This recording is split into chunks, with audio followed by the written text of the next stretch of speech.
Living in Kansas, it's the place to be. We're positive.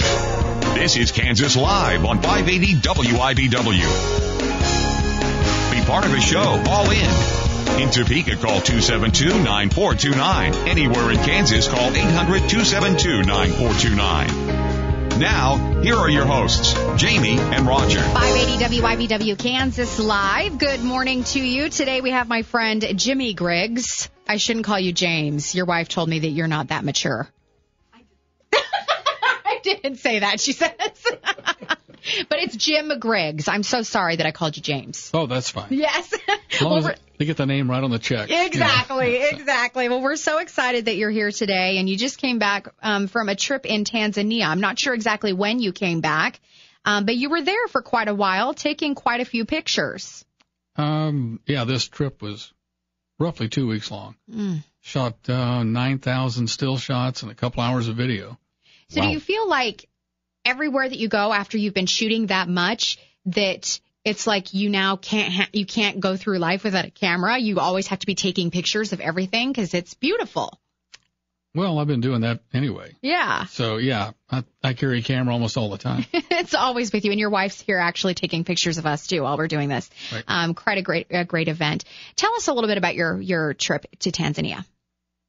Well, it was probably the best trip we've had. Of the 4 or 5 that we've been on, this one we had just a tremendous opportunity in Serengeti. We were there maybe 5 minutes, pulled out on the Ndutu plains and found a mother cheetah with 2 little babies about 2 months old. And the babies she left them and went on a hunt, killed a baby wildebeest. And then she brought the babies over and she taught them how to eat, and they were eating this wildebeest. And then shortly after that, we ran into another female cheetah with 3 babies, and those 3 were probably, I'm going to guess, a year old. And the mother decided she wanted to get up a little higher. She climbed on the hood of our vehicle, and the two of the cubs got on the spare tires in the back. And so I'm leaning out trying to get video of these cheetahs, and they're looking around at me and snarling and acting like they're really mean, But that was a great deal. Oh, well, it's, you actually brought some prints out here. These are very nice, beautiful prints. And there's the pictures of the 2 cheetahs, and they just look like little kittens. But I'm sure they're not. I'm sure they're a little more vicious than that. But they're just learning still from their mom. Yep, they stay with the mother for almost 2 years. Oh, that's incredible. And then until they can learn to hunt on their own. So as you've been out to Africa a lot, this is now your 2nd trip? 4th. This is your 4th trip. Yeah. Never mind. Okay. And number 5 is scheduled already, so we're going back next year. That's March 29th through April 12th. You are going to be going to Tanzania, 2014. I love that.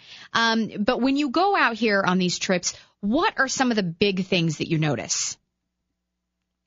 Well, it's wild. Yes. It's probably the only way you can step back in time. Mm-hmm.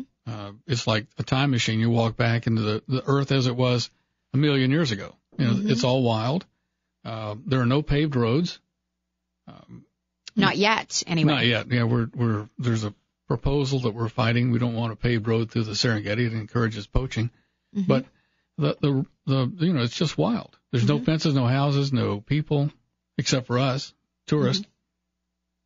Mm-hmm. And you're pretty low on the food chain. Mm-hmm. So when you go out here and you're seeing all of these animals, it's not the tourists that are the poachers. It's the poachers usually are the people who live on the land already, and they see these animals every single day. Well, not really. A lot of it's organized crime now, and there's groups coming in and they infiltrate. They come in. They're hiring locals to come in, and if somebody that makes $1,000 or $500 a year, and they offer them $10,000 for some elephant tusk, that's a huge temptation. So you were talking about the Serengeti, and you were talking about SaveTheSerengeti.org. And the reason their big push is that they don't want the roads to go through. There's a lot of pressure to put roads through through the Serengeti, a paved road mainly to move goods or raw materials from the other side out to a port to ship it to some manufacturing facility, mainly in China. There's a lot of raw materials in Africa. In addition to just Tanzania, all of Africa is under a lot of pressure for raw material supply. Mm-hmm. So when you go out there and take pictures of all of these things, are those signs very visible to you that there is a problem with poaching? No, you never see it. You'd have to look into it more, especially after all the trips that you've taken. You have to really want to find it. You have to work pretty hard to find it. I mean, they get away with it, and they've got huge groups of people fighting the poachers, and they can't find them, so I'm sure I wouldn't, as a tourist. We stay in pretty in the central. All this happens on the fringes for now. You put a paved road through, it can happen anywhere then. So tell me what the people are like. Do the people kind of have the idea that they love the conservation, they want to continue keeping their way of life the way that it is, or what are they feeling toward? There's a whole gamut of people there. I mean, there's big cities. The little town of Arusha is 1.2 million. That's where we fly into to start our trips. It's a mix of everything, really. Commerce, more motorcycles. We finally saw our first stoplight in a city of 1.2 million this trip. Oh, boy. You'd think it'd be before getting to 1.2 million they'd put in. Well, not everybody's got a car like they do here. Yeah. People here have 2 cars, 3 cars. Over there, you have 1 car with 25 people in it. It's a little different story. Yeah. A lot of motorcycles. But you get outside of there and you get into the villages outside away from the big cities, and it's a different environment, especially when you get out in the real wild where the Maasai are. The Maasai don't recognize countries. They don't recognize borders. They're Maasai. They're not Tanzanians. They're not Kenyans. They're Maasai. And so they move freely back and forth from one country to the other if they feel like it. And they're seeing their way of life being pushed and massaged. Some of it's for the better. They sell stuff. These are my bracelets I bought from the Maasai. We go to visit a village there every year, and we make a donation, and they give us free run of the village, and they do things for us and do shows for us, and we get to go in their houses, and they talk about how their lifestyles and how they live, and it's just cool. Well, it's such a neat experience, and we're going to hear some more. We're speaking with Jim Griggs, and we're talking about his recent trip to Tanzania. Also, we'll talk about a great a photography event that you just did here in Kansas. That's coming up just after the break here on 580 WIBW Kansas Live. We're here when you need us most. Now, WIBW News Now.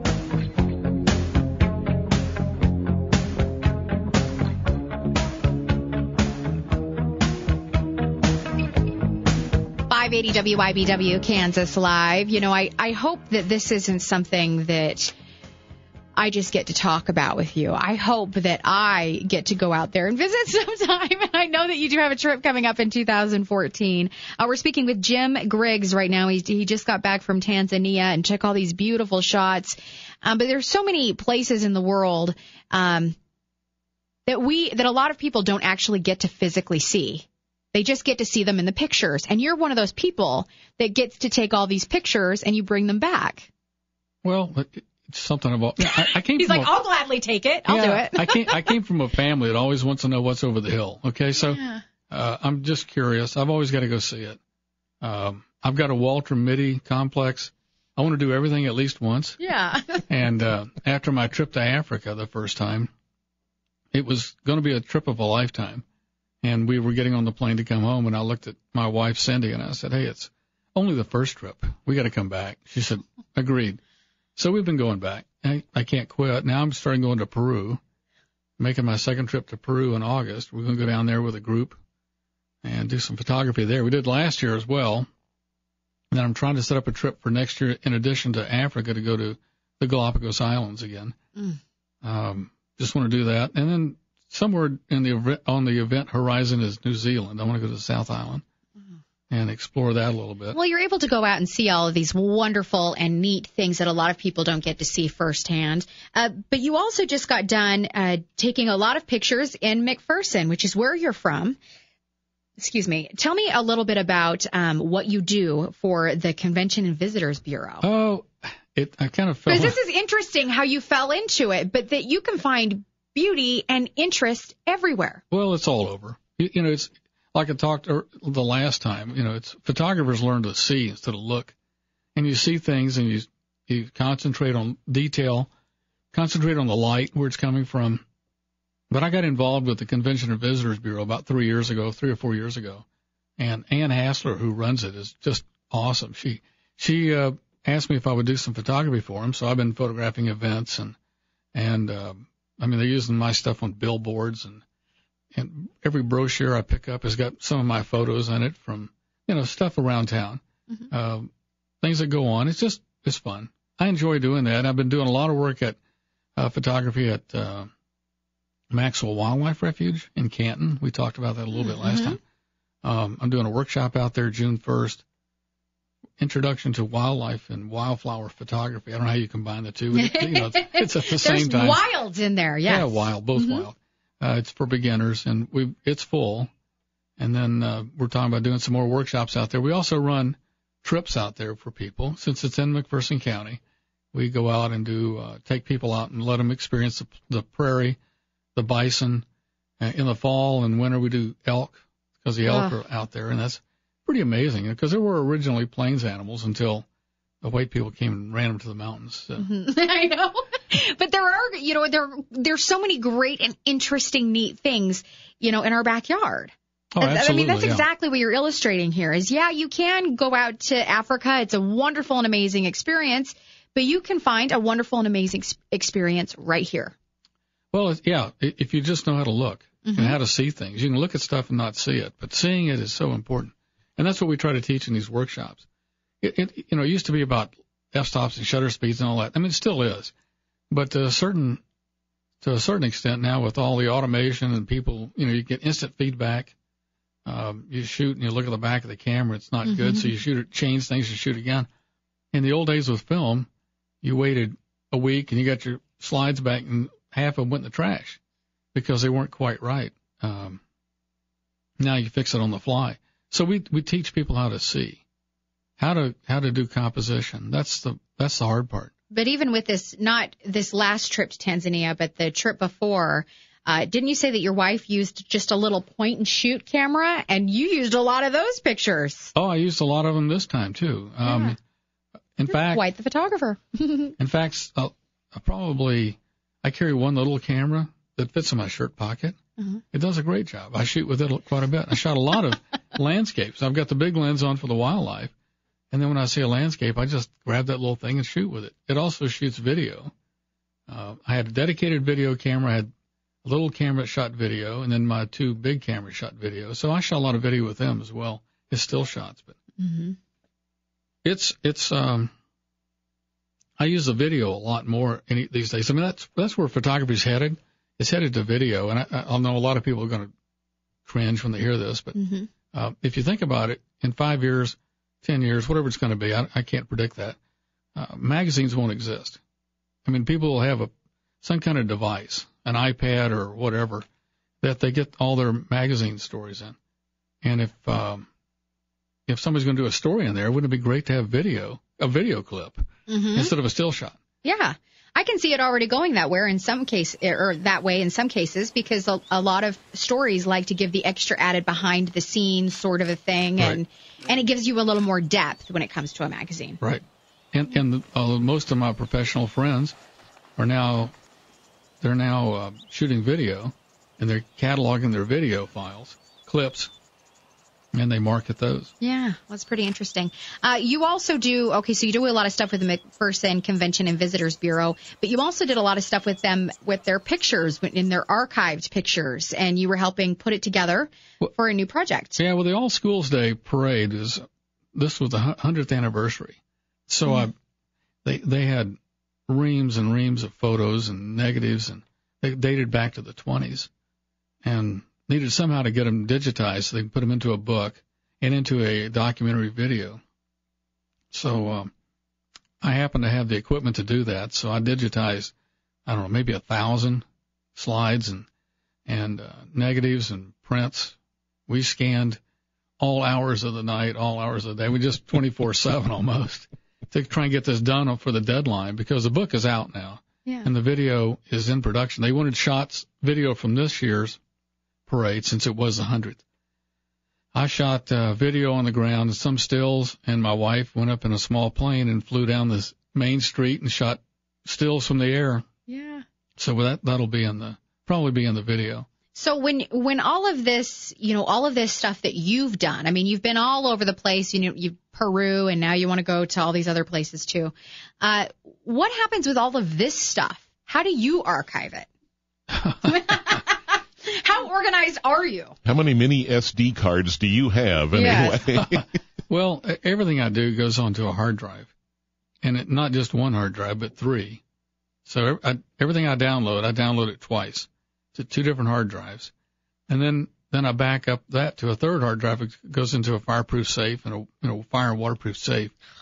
So that is crazy. Well, hard drives are cheap. Have you ever had a problem that something has happened and you've been burned and you need to amend how you save all of these files?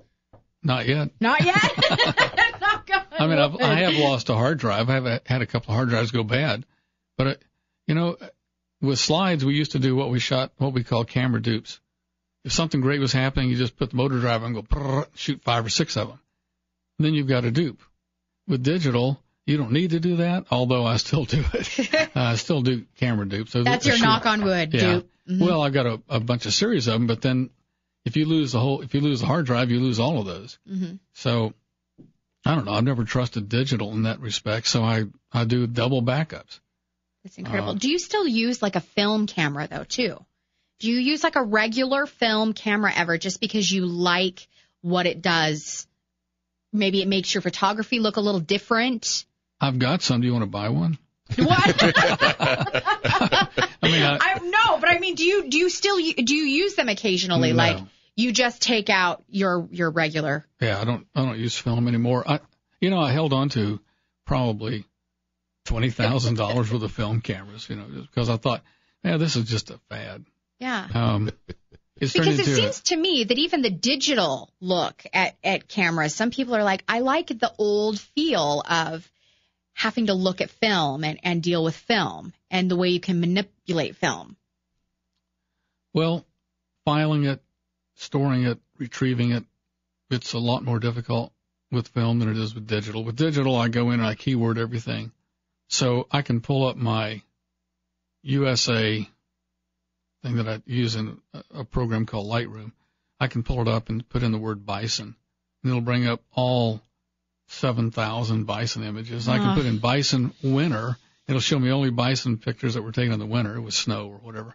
So, yeah, I can find stuff. I can retrieve stuff a lot faster, hopefully. So if you were to ever go out to Africa, let's say that you have another trip. Well, you have one coming up in 2014, but you could not have a camera. Would that be like pulling teeth with you? I probably wouldn't go. Yeah. I mean, it's just. What would be the point? No, well, the whole thing is that there are times when I put the camera down and I just say, wow, this is just too good. I got to just enjoy it. And you sit back and relax and enjoy it. I could do that. I probably could get away with it, but my hands just fit a camera. I just it fits perfectly. Yes. I can't talk without, holding it the lens and the motor drive and stuff. Mm-hmm. So I don't know. Maybe I could. Yeah.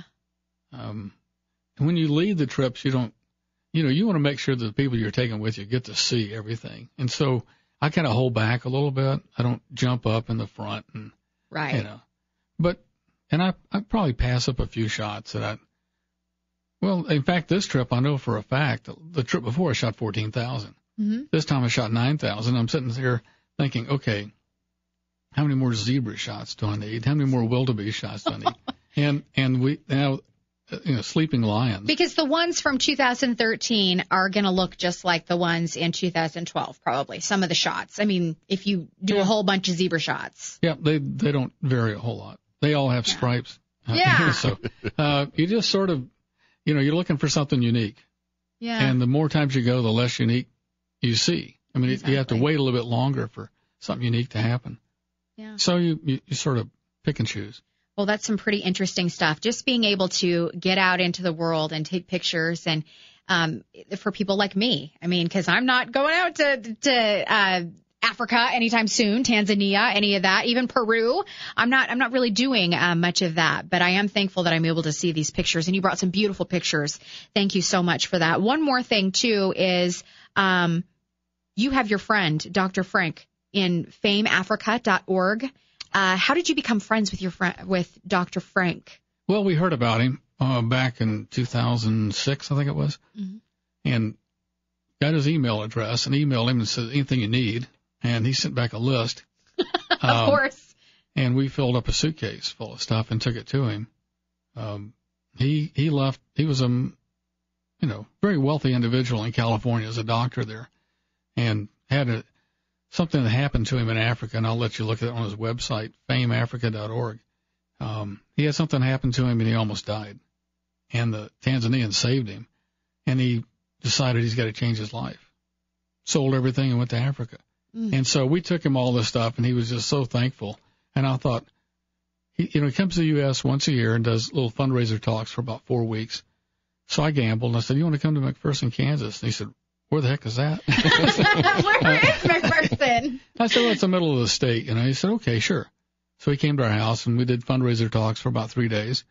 And he loved it and came back 2 years later and did some more. Next year, we're going to have him in Kansas City and talk to some groups over there. He's just an amazing individual, full of energy.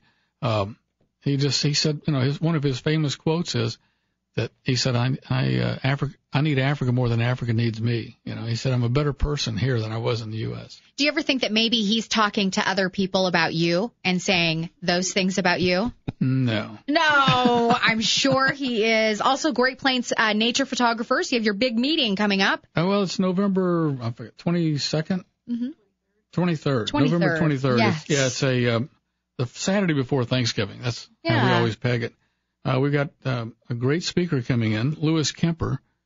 Lois is a world-renowned photographer, has been published in lots of magazines, outdoor photographer and a bunch of others. And we try to make it educational. So we bring in these big speakers and they talk about how to do things and about things that they do and how they, their techniques. And we want to help our group learn how to see better. And the cool thing about Lewis, I dangled a carrot in front of him. I said, you want to come out a week early? I'll take you to photograph the bird migrations that come through here, the migratory birds that come through the Central Flyway in Kansas. And he said, sure. Oh. So he's going to come stay at our house. That's probably a treat for him.